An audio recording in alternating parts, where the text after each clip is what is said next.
Are you worried or have concerns about the direction of the country right now? Yes, of course I'm worried. There's less unity in the country, and it seems to be self-inflicted. I think our politicians have to be conscious, very, very conscious, of pulling all the parts of Nigeria together.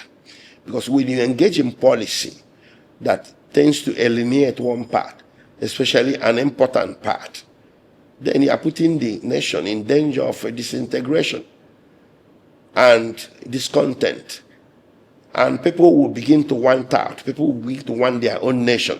And then you are going to double back and begin to punish them, arrest them, prosecute them, and all that. And you think that is the solution? No, that's not the solution. The solution is good governance, justice, peace, fair play, tranquility. Treat your neighbor as you treat yourself. Hausa, treat Igbo as you treat fellow Hausa. Yoruba, treat Hausa as you treat fellow Yoruba. Minorities, treat yourselves, treat the majority as you treat your minorities. When people begin to treat one another better, then we'll have a better nation. And the goal that we pursue as citizens, as compatriots, will become very achievable. But when you don't do that, you are inviting disintegration. And don't blame anybody that agitates to have a separate state, because his reasons will be more justified than you think. Maybe go a little bit back. You talked about President Jonathan invited you back to the country. Yes.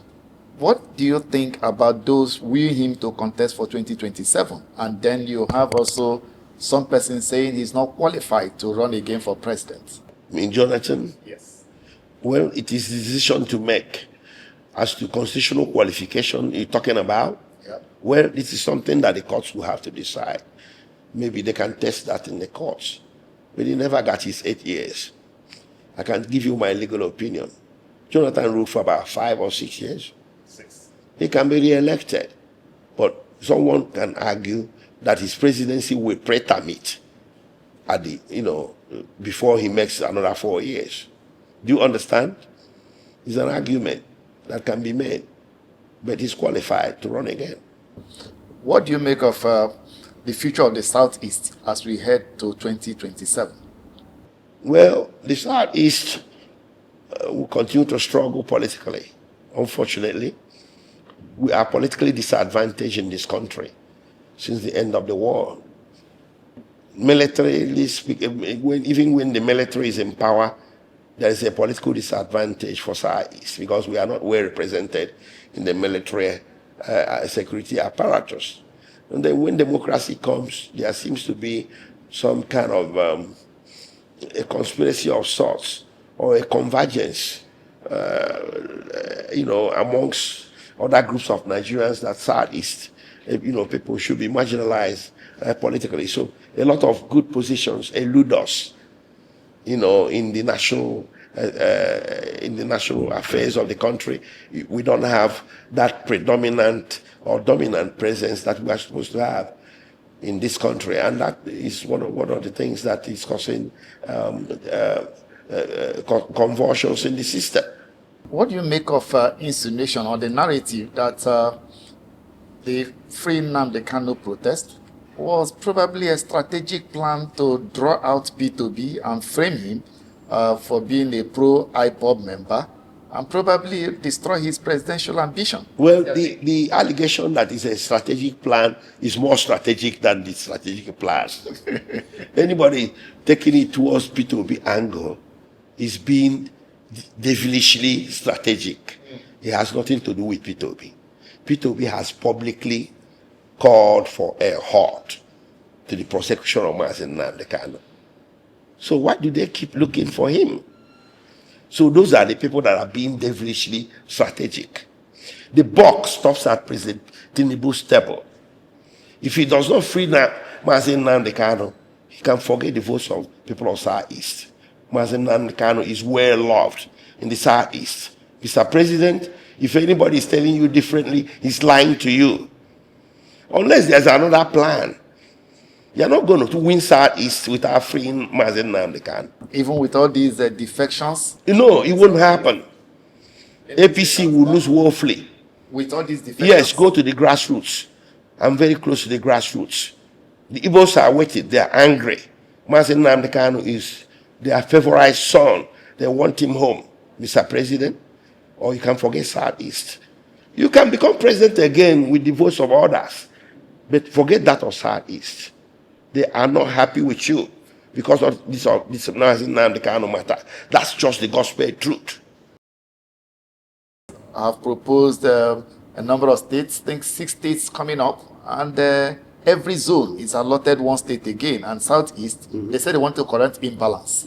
The Southeast was also given 1 state, but other zones are also going to get 1 state. What's your take on that? No, they create imbalance by trying to solve imbalance. That is speaking from both sides of their mouth. But what are they creating more states for anyway? States that won't be viable. They're only viable in terms of electing more representatives, more senators to put pressure on the national powers, and the governor to put pressure on the state resources.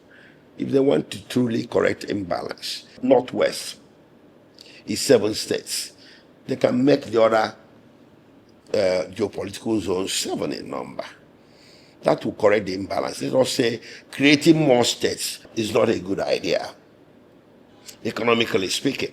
But if you're creating more states to solve an imbalance, you create 7 states in each region, each geopolitical zone, because Northwest has 7. Others have 6, Southeast has 5. So we say, well, it's a bad idea anyway, but there's a silver lining to it. The silver lining is that the states were created to balance out geopolitical zones. Let us just say, is either a balance of power or balance of terror? Whichever one you take, that's what it is. But at least by all means, let the geopolitical zones be equal. That's the only thing good I see about this new creation. But if they do it, and one region, one geopolitical zone is more than the others, and Southeast begins to lag behind again, then it is depreciatus. It's dubious. It's a dishonest exercise. And I'm not going to have it. Thank you. What are the chances of President Tinubu come 2027? Of course, an incumbent president always has better chances than those challenging him. Of course, Jonathan is an exception, and you know why he was an exception. He had a gathering of very big populations conspiring against him. So Tinubu better watch out.